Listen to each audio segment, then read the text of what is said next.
নমস্কাৰ সকলোকে ডিজিনফা আসাম চেনেললৈ পুনৰবাৰ স্বাগতম জনালো। ইতিমধ্যে আপোনালোকে অপেক্ষা কৰি আছিল যে অৰুণোদয় 3.0 কেতিয়া নতুনকৈ মুকলি হ'ব বা যেটো অৰুণোদয়ৰ যেটো 1250 টকা যেটো দিয়ে সেইটো আমি কেতিয়া লাভ কৰিম। আজি আপোনালোকৰ কাৰণে অতি এটা ভাল খবৰ আহি গৈছে যে অৰুণোদয় 3.0 পৰ্টেল নতুনকৈ মুকলি হ'ব অহাকালি যে 7 তাৰিখে আপোনালোকৰ যে অৰুণোদয়ৰ 1250 টকা দিয়ে সেই টকাও আপোনালোকে লাভ কৰিব। তাৰ লগতে যদি আপোনালোকে নতুনকৈ আবেদন কৰিব বিচাৰে তথাপি আপোনালোকে আবেদন কৰিব পাৰিব। তাৰ লগতে আপোনালোকৰ অৰুণোদয়ৰ যিকোনো সমস্যা আপোনালোকৰ যদি আছে আপোনালোকে সেই সমস্যা ইতিমধ্যে যি নতুনকৈ পৰ্টেল মুকলি হ'ব সেই পৰ্টেলৰ দ্বাৰা আপোনালোকে সলভ কৰিব পাৰিব। ইতিমধ্যে এই কথা মুখ্যমন্ত্ৰী নিজে ঘোষণা কৰিছিলে। গতিকে আজি আপোনালোকক এই বিষয়ে সম্পূৰ্ণ ডিটেইলছ আপোনাক জনাব বিচাৰি আছো যে অৰুণোদয়ৰ কাৰণে আপোনালোকে কি কৰিব লাগিব আৰু আপোনালোকে কোনে সেই টকা লাভ কৰিব। গতিকে আপোনালোকে এই সকলোখিনি জানিবলৈ হলে আপোনালোকে ভিডিঅটো সম্পূৰ্ণকৈ চাব। তাৰ লগতে সকলো এটা ৰিকুৱেষ্ট থাকিলে আপোনালোকে যদি নতুনকৈ চাই আছে তেতিয়াহলে চেনেলটো সাবস্ক্ৰাইব কৰি ভিডিঅটো লাইক আৰু এটা শেয়াৰ কৰি দিব। ইতিমধ্যে চাওক অৰুণোদয় 3.0 যেটো পৰ্টেল মুকলি কৰিম বুলি কৈ আছিল ইতিমধ্যে মুখ্যমন্ত্ৰীয়ে সেই পৰ্টেল অহাকালি আপোনালোকৰ মুকলি হ'ব। তাৰ কাৰণে ইতিমধ্যে নোটিছ যি জাননী ইতিমধ্যে আহি গৈছে, যেটো এপ্লিকেশ্যন যেটো হয় সেইটো ইতিমধ্যে আহি গৈছে।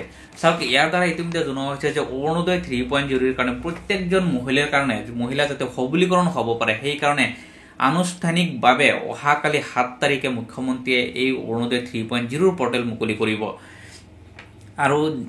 আৰু এই পৰ্টেল চাওক স্থান ক'ত দিছে ইতিমধ্যে নিজ বুট কেন্দ্ৰত ইতিমধ্যে সময়ত দিনৰ 10:30 বজাত এই পৰ্টেল মুকলি কৰিব ইতিমধ্যে মুখ্যমন্ত্ৰীয়ে নিজেই। তাই ইয়াৰ দ্বাৰা সকলোকে জনোৱা হয় যে অসমৰ সৰ্ববৃহৎ আৰ্থিক সবলীকৰণ আঁচনি অৰুণোদয় 3.0 অহা 7 অক্টোবৰ 2025 তাৰিখে সমগ্ৰ ৰাজ্যজুৰি শুভ উদ্বোধন কৰা হ'ব। অসমৰ মাননীয় মুখ্যমন্ত্ৰী হিমন্ত বিশ্ব শৰ্মা ডাঙৰীয়াই দূৰদৰ্শী নেতৃত্ব আৰু ৰাজ্য চৰকাৰৰ কল্যাণমুখী দৃষ্টিভংগীৰ ফলস্বৰূপে গ্ৰহণ কৰা এই ঐতিহাসিক আঁচনিৰ লক্ষ্য হৈছে ৰাজ্যৰ অৰ্থনৈতিকভাৱে পিছপৰা যিসকল মহিলা আছে সেই মহিলাসকলক বা সেই পৰিয়ালসমূহক যাতে আৰ্থিকভাৱে সবল কৰিব পাৰে তাৰ কাৰণে প্ৰায় 30 লাখ মহিলাক ইতিমধ্যে অৰুণোদয়ৰ টকা ইতিমধ্যে প্ৰদান কৰিব এই আঁচনিৰ দ্বাৰা। গতিকে আপোনালোকে যদি অৰুণোদয়ত কিবা সমস্যা হৈ আছে, যদি আপোনালোকে অৰুণোদয় লাভ কৰা নাছিলে অহাকালি আপোনালোকে সেই অৰুণোদয় লাভ কৰিব। যিসকলে চাওক নতুন হওক বা পুৰণা হওক যিসকলে ইতিমধ্যে আবেদন কৰিছিলে আপোনালোকে জানে কেইদিনমান আগতে আপোনালোকৰ একাউণ্টত এটকা এটা আপোনালোকে লাভ কৰিছিলে। যদি আপোনালোকে সেই এটকা এটা লাভ কৰিছিলে তেতিয়াহ'লে আপোনালোকে অৰুণোদয়ৰ যি 1250 টকা দিয়ে সেইটো আপোনালোকে অহাকালি আপোনালোকে লাভ কৰিব। গতিকে অৰুণোদয়ৰ কাৰণে যদি আপোনালোকৰ আৰু সমস্যা হৈ আছে চাওক কিছুমানৰ ইতিমধ্যে ৰিজেক্ট হৈ গৈছে। যদি আপোনালোকৰ এটকা লাভ কৰা নাই বা আপোনালোকৰ যদি ৰিজেক্ট হৈ গৈছে আপোনালোকে যদি ডকুমেণ্টছ পাতি ছাবমিট কৰিব পৰা নাই তেতিয়াহ'লে অহাকালি যেটো পৰ্টেল মুকলি হ'ব সেই পৰ্টেলৰ দ্বাৰা আপোনালোকে নতুনকৈ আবেদন কৰিব পাৰিব। এই কথা ইতিমধ্যে মুখ্যমন্ত্ৰীয়ে ঘোষণা কৰিছিলে। চাওক পৰ্টেল মুকলি হ'ব সেই পৰ্টেলৰ দ্বাৰা আপোনালোকে কেনেদৰে আবেদন কৰিব পাৰিব সেই বিষয়ে মই নেক্সট ভিডিঅ'ত আপোনালোকক সকলোখিনি জনাম। ইতিমধ্যে চাওক আপোনালোকক আৰু এটা কথা জনাব বিচাৰিছোঁ। চাওক অৰুণোদয়ৰ 3.0 বহুত মানুহ ইতিমধ্যে ৰিজেক্ট হৈ গৈছিলে। আপোনালোকৰ যদি ৰিজেক্ট হৈ গৈছিলে তেতিয়াহ'লে আপোনালোকে এই অৰুণোদয় 3.0 যেটো পৰ্টেল মুকলি হ'ব অহাকালি আপোনালোকে এই পৰ্টেলৰ দ্বাৰা আপুনি নতুনকৈ আবেদন কৰিব পাৰিব। বা আপোনালোকৰ যিকোনো সমস্যাসমূহ যদি হৈ আছে যে আপোনালোকৰ আধাৰ লিংক কৰিব পৰা নাই, আপোনালোকৰ একাউণ্টৰ লগত এতিয়া প্ৰব্লেম হৈ আছে, আপোনালোকে KYC এতিয়ালৈকে যদি কমপ্লিট হোৱা নাই তেতিয়াহ'লে এই সম্পূৰ্ণখিনি কাম এই পৰ্টেলৰ দ্বাৰা কৰিব পাৰি বুলি ইতিমধ্যে মুখ্যমন্ত্ৰীয়ে এই বিষয়ে জনাইছিলে।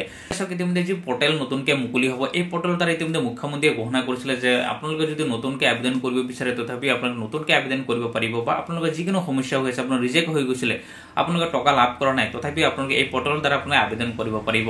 গতিকে যেতিয়ালৈকে পৰ্টেল মুকলি নহয় আপোনালোকে এই কেইদিনলৈকে আপোনালোকে বাট চাব লাগিব। যেতিয়ালৈকে পৰ্টেল মুকলি হ'ব আপোনালোকে কেনেদৰে আবেদন কৰিব লাগিব, আপোনাৰ ৰিজেক্টখিনি আপুনি কেনেদৰে আপোনাৰ তাত এপ্লিকেশ্যন কৰিব লাগিব সম্পূৰ্ণ ডিটেইলছ মই অহা ভিডিঅ'ত আপোনালোকক জনাম।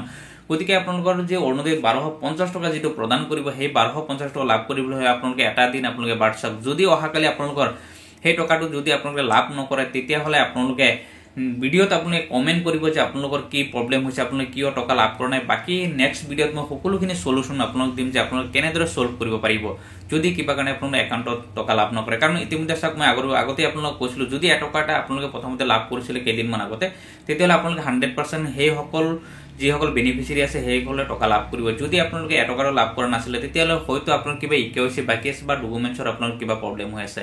গতিকে আপোনালোকে সকলোখিনি সকলোকে এটা ৰিকুৱেষ্ট কৰি আপোনালোকে ভিডিঅ' নটিফিকেশ্যনটো অন কৰি ৰাখিব। নেক্সট ভিডিঅ'ত আপোনালোকৰ সম্পূৰ্ণ সলিউশ্যন দিম যাতে আপোনালোকে সকলোখিনি সলিউশ্যন কৰিব পাৰে।